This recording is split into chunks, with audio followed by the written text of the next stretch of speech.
Is Prince Edward Island a good place to live? You might be asking yourself this question if you stumbled across this post. Prince Edward Island is somewhat overshadowed by other bigger Canadian provinces such as British Columbia or Ontario.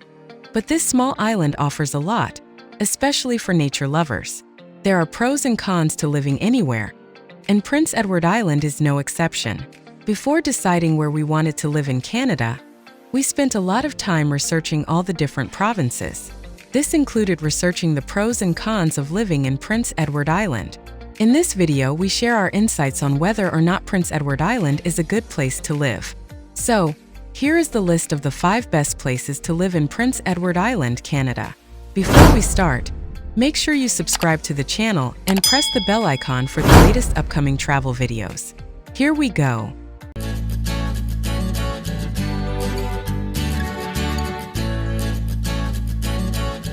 Number 1. Charlottetown. Charlottetown is the largest and one of the 2 major cities on Prince Edward Island. Surrounded by natural beauty, it is a perfect destination for nature lovers and those seeking an escape from the hustle and bustle of the Canadian mainland. Charlottetown has one of the best quality of life among the cities of Prince Edward Island and the states in Canada, with a score of 74 just next to Quebec, making it a perfect place to raise a family. Charlottetown's good quality of life comes from the affordable cost of living, excellent healthcare facilities, and a strong economy due to booming tourism, fishing, agriculture, and manufacturing. The city has one of the most significant transit networks on Prince Edward Island, with a comprehensive public bus network serving the whole island and an airport serving primarily domestic flights. Moreover, the city is one of the best places to stay in PEI for families because it is a safe, clean, and friendly city, with plenty of outdoor activities to engage with, from hiking and biking to boating, swimming, fishing, and many more.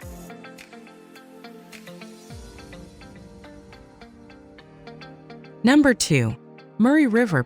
Murray River, with a population of around 300 residents, is located in Kings County on the southeast tip of Prince Edward Island. It's a quaint town known for gorgeous wineries and an up-and-coming shopping scene. The average age of a Murray River resident is 46, and it attracts young entrepreneurs, hikers, and families.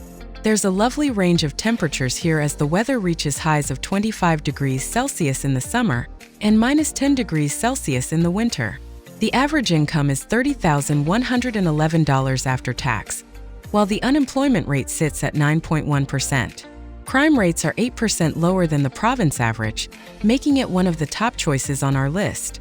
Finally, the average home here costs 62% less than the province average, while rental prices are equivalent to the average for Prince Edward Island.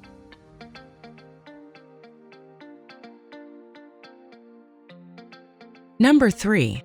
Kensington. Situated at the center of the island, Kensington is referred to as the heart of Prince Edward Island. The town has an active community with plenty of annual events that attract its 1,600-strong population, with an average age of 46. Its weather is typical of the island, with warm summers and chilly winters, making it an ideal spot for those who love to note the changing of seasons. Kensington has lots to offer with parks, beaches, and museums, making it a great spot for families. Kensington is one of the places in Prince Edward Island with the lowest crime severity indexes. The average household income is $51,520, while the average home here costs $164,900. If you're thinking of buying your first home in Prince Edward Island, check out our must-have guide. Lastly, the unemployment rate in Kensington sits at 12%.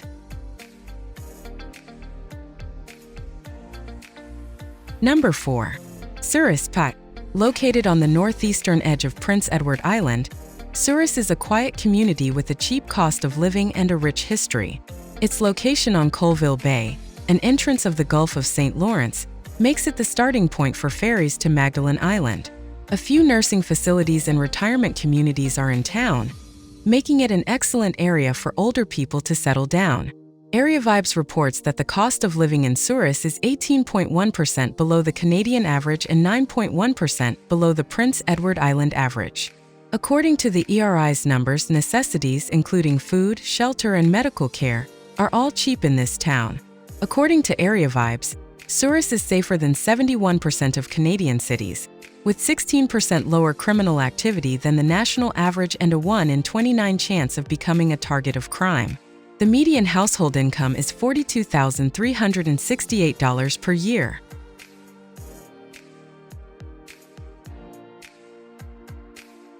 Number 5. North Rustico. Turning to North Rustico, this is an idyllic town located on the north shore of Prince Edward Island. Nicknamed the Crick, it has a stunning harbor and is best known for raucous Canada Day celebrations every July 1st. The average age of the town is 51, which is a little higher than the others on our list. North Rustico is also on the smaller side, with just 607 residents recorded during the 2016 census. July is the hottest month of the year, with highs of 24 degrees Celsius, while the lowest temperature is around -12 degrees Celsius in February. North Rustico is the ultimate small-town spot. With lots of independent stores and restaurants, it is a magical place to call home year-round, but especially when the streets are lit up during the holidays. The unemployment rate is quite high at 20%, but the crime rate for violent offenses is 16% down on the national average. The cost of living here is 8% lower than the Prince Edward Island average, making this a great location if you've already secured a job offer in Prince Edward Island. Finally, the average after-tax income for North Rustico is $23,600.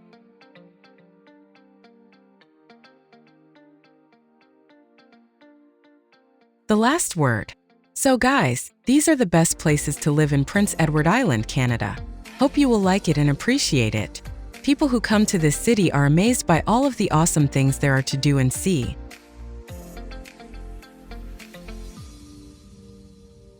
With a landmass under 6,000 square kilometers, 3728 miles superscript 2, PEI is small enough to see all the major sites in just a few days, yet big enough to put some destinations out of a day trip's reach if you stay in the wrong area.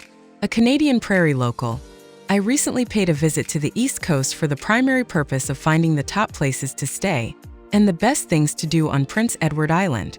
By chatting with locals, touring a ton of properties, and staying in the hotels myself, I came away with important info on where you should stay to optimize your trip.